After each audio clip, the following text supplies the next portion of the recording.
Hi all and welcome to another Future Design Forum 10-minute fireside Q&A session hosted by myself, Andy Smith of TDA Creative, the design, product and tech talent agency.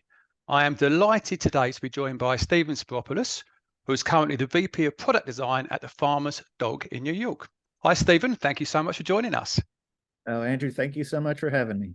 It's kind of you. So we'll shoot through some questions, but I think first of all, would you mind giving us and the audience a little background on yourself, how you've kind of gone through your journey as a design leader to where you are today, and maybe a little bit about the Farmer's Dog as well, because I know it's a super interesting company. Sure. Yeah, I've been in design my entire professional career, so a kind of designer through and through. I've went to school for design at Rutgers University. I graduated, went to get a master's in design at Central St. Martin's. After that, I did a bunch of freelance work early on and kind of figured out, the type of work that I wanted to do. So I did freelance work for different musicians and record labels, and Cool. just Is kind of that really is that a bit of a passion, music? it always has been, and Right. it continues to be for sure. Good.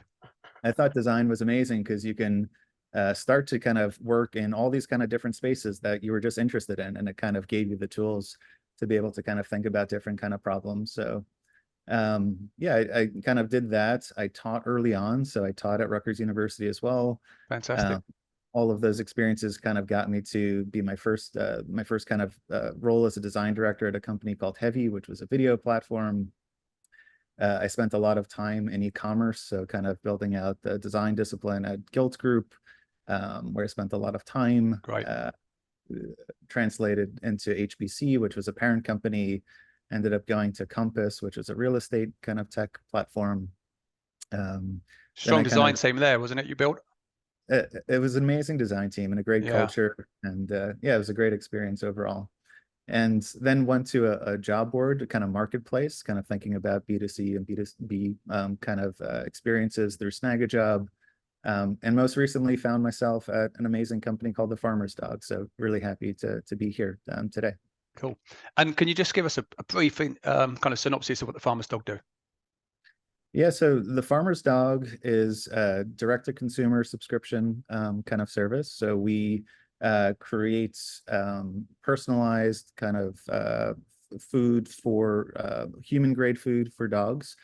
So really moving dogs away from processed kibble into kind of a much healthier food for them. And it's really about helping them live longer and healthier lives. And that's our mission that we kind of work backwards from, and Brilliant. helping provide, people who love their dogs the peace of mind that they're doing, the best thing possible for their dogs.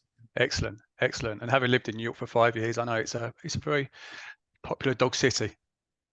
Yeah, there's a popular dog city, and I get stopped all the time. And the Farmer's Dog is one of these brands that just people love. So Good.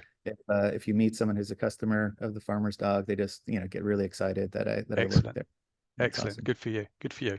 And finally, to our kind of slightly quick fire questions then. What do you enjoy most about being a design leader?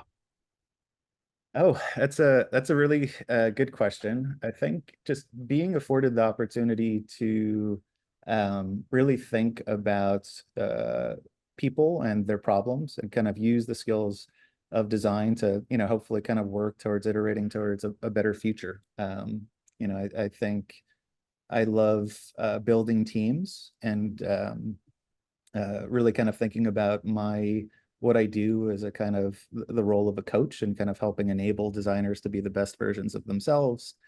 And then thinking about, what it means to kind of create the conditions to do great design within organizations. Design in and of itself can't accomplish anything. So it's really about, understanding what an organization needs, and then kind of in the same way that you would approach kind of any design problem, you kind of iterate kind of in the ways in which we work and the kind of tools that we have in order to accomplish what the business needs. So yeah, I love all of that.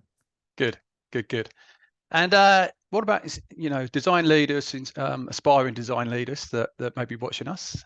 Any Hmm. tips on them to becoming a design leader? Maybe working back, and hindsight's a great thing, right? Yeah, I think first and foremost, it's really important to kind of get into design leadership for the right reasons. So know why you're wanting to do it. Um, when I started in my career, it felt like the only path forward to kind of continue to grow was to like eventually become a manager and then continue down this path of people management. But I don't think that's true anymore. So I think if Okay. you really love kind of being an IC, you could have an incredible career kind of growing as a strategic leader with a lot of influence by continuing to do the craft that you love.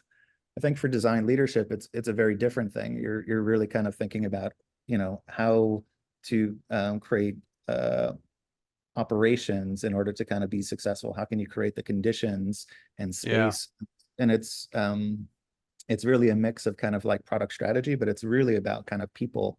And you're spending a lot of your time kind of understanding how to help people work in the most effective ways possible. And so just you could get, if you're into that, it's really exciting. But if you're getting into it for the wrong reasons, you can get burned out pretty quickly. I think that's a really good point you make. I mean, I've worked in the recruitment talent space of design for a long time, and it did feel like the natural journey was to become a manager, to become a leader. And it's not just in design; it's in many jobs, right? And then you're almost leaving your craft, so it's a big decision because certainly you can stay in the craft and in the weeds of design now and be really successful, right? Yeah, I think if you're fortunate, you get to continue to do the things that you're passionate about. So I tend to choose organizations where I can be like I do see myself as a designer, very much kind of someone who enjoys kind of rolling up their sleeves and thinking about craft and all of these things in addition to strategy and zooming out. But you don't Yeah, always have that opportunity. So you can find organizations that allow you to do that.